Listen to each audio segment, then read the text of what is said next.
Fala galera do nono ano, tudo bem? Espero que vocês estejam com saúde, que esteja todo mundo feliz em casa e estudando, né? Apesar desse momento que nós estamos passando agora.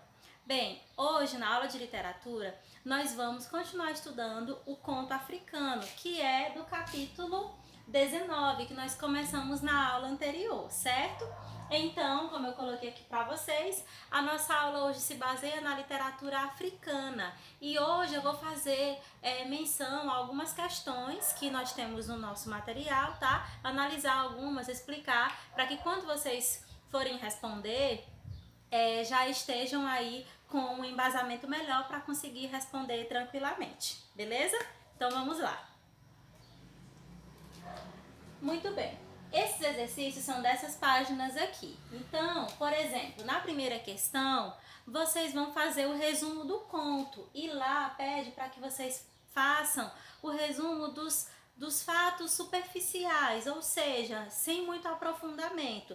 É só mesmo colocar a situação inicial, né, o conflito, o clímax e o desfecho, colocando ali o passo a passo. Explicar que eles estão conversando, né? O tio e sobrinho, e aí que eles estavam no almoço, de repente eles vão para o mar, e lá no mar ele começa então a vir pensar nas lembranças de antigamente, até que em determinado momento ele tem a náusea, né? Que é o nome que intitula esse conto, certo? Então é só vocês colocarem aí o passo a passo a respeito dessas fases que o conto nos traz. Bem, em relação à terceira questão, ela nos remete à expressão do mar e à expressão calunga, né, que é de um dialeto africano, lá da Angola, como vocês viram, né, que a gente estudou e que eu falei na aula anterior, que se refere então ao país africano Angola, que é de lá que vem esse conto e esse autor, Agostinho Neto. Então aqui é para vocês explicarem a respeito dessa expressão. No caso, a palavra má, aqui, que é chamada de calunga, se refere a uma divindade, ou seja, a uma divindade que está associada a coisas ruins. No caso, a morte, a desgraça. Então aqui vem remetendo a esse fato, certo?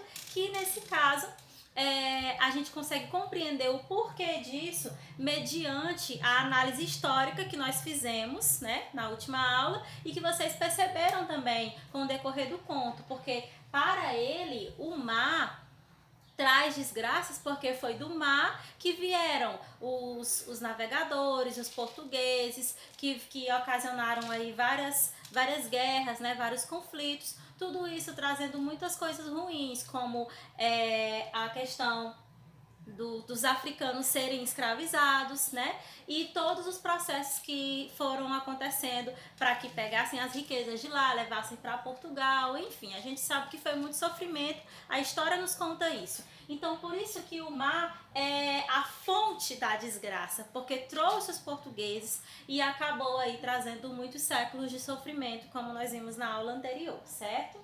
Então, é isso que significa essa expressão.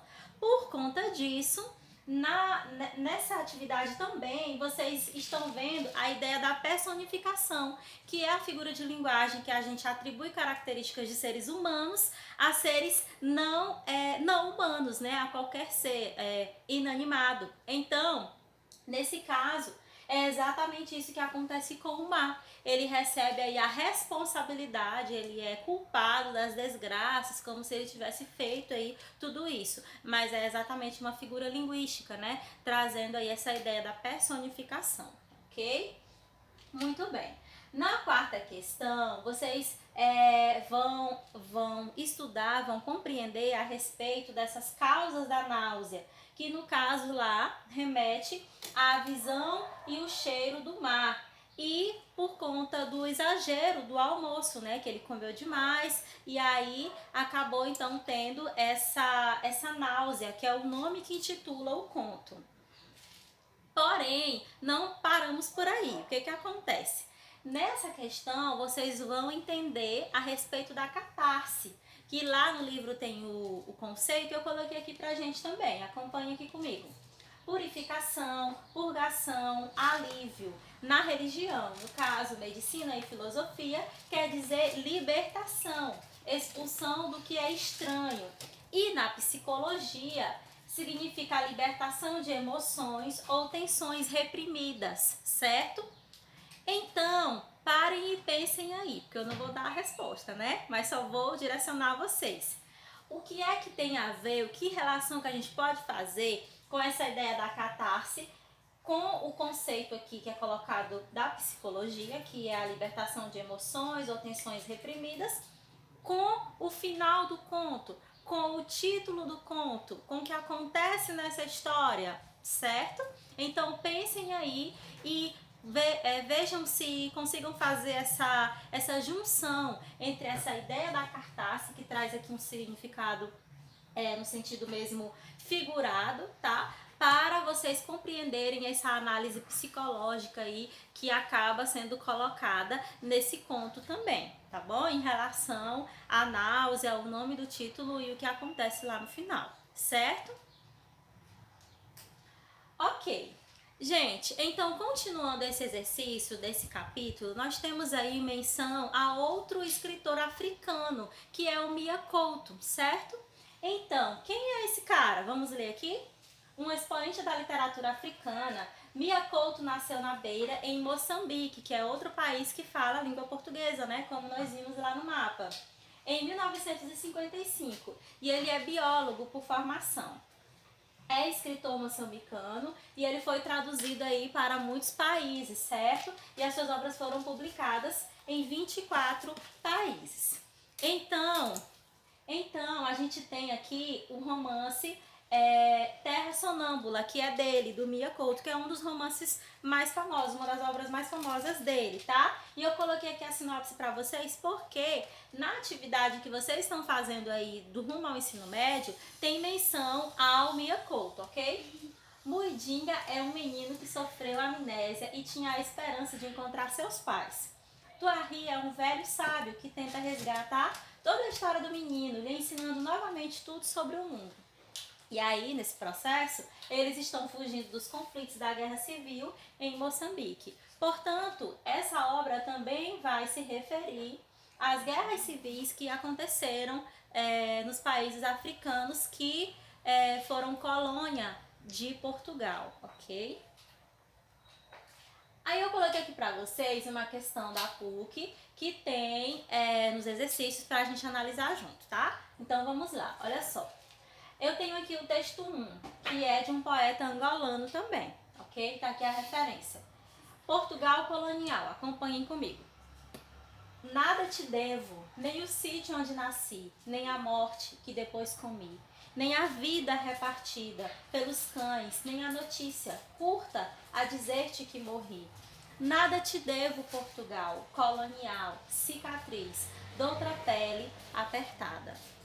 Então a gente tem menção aqui a questão justamente de Portugal ser o país colonizador deste país africano. E a gente vem percebendo aqui que o eu lírico traz umas afirmações que se referem a ele achar, o eu lírico achar que não tem nada a dever para Portugal. E vem colocando tudo isso aqui e referindo-se também à cicatriz que existe nessa história do país, nesse caso aqui, do país angolano, certo? Então olha o texto 2, que se intitula Revolta, um poema também. No caso aqui já é um poema africano também, mas de um autor do Cabo Verde. Revolta dentro do peito por aquilo que não fiz e que eu devia ter feito. Revolta dentro de nós, revolta arrastando os passos. Vozes mancharam minha voz, braços prenderam os braços. Voo desfeito no berço, revolta crua e sem fim, revolta triste e infeliz, por trazer esta revolta fechada dentro de mim num verso que nunca fiz. Então, como vocês viram, o texto é forte por tratar desse tema da revolta e a gente vê a palavra aí recorrente, né, sendo repetida várias vezes para causar esse impacto de ênfase, para trazer essa significação a respeito dessa palavra e trazendo aí um pouco dessa temática sendo juntada, sendo aqui entrelaçada com a poesia. Continuando, texto 3, a mesma questão ainda, hein? Vamos lá. Pés descalços, pisam caminhos de areia. Pés descalços, pisam sujos caminhos de areia. Pés cansados, negros e descalços, pisam tristes, sujos caminhos de areia. Pés negros, pisam tristes, caminhos da vida. Aqui a gente já vê um poema melancólico por conta da temática. A ênfase da repetição da expressão pés descalços corrobora o efeito aqui que a gente tem de mostrar como que são os pés desse povo africano, pés descalços, pés cansados, né? E pisam tristes, sujos caminhos de areia. E aqui a gente vê uma relação entre esses caminhos de areia, que estão nessa condição de tristeza, com a ideia dos caminhos da vida, né? Ou seja, mostrando aqui um percurso de vida do povo africano, mostrando essa tristeza que existe e que existiu aqui nesse caso do eu lírico falando a respeito dessas histórias que tem a ver com a colônia, né? As colônias que nós tínhamos lá, tá? Nesse caso, o poema é de Dílio Rocha, de Moçambique também. Agora vamos para a questão. Considerando a relação entre os 3 poemas que nós acabamos de ler e o contexto histórico-social de sua produção, é possível perceber, nesse caso, que existe aí um discurso de resistência e de combate à opressão. Essa é a questão correta, porque a gente percebe que os 3 poemas se entrelaçam nesse sentido aqui de defender o discurso da resistência e do combate à opressão, mesmo perante todas as situações, todos os percalços que o povo africano passou e ainda passa, e a gente vê aqui por meio da literatura essa vontade, né, de resistir a esses problemas, certo? Então, no caso aqui, a resposta correta é a letra A, tá bom? Marque aí na sua apostila.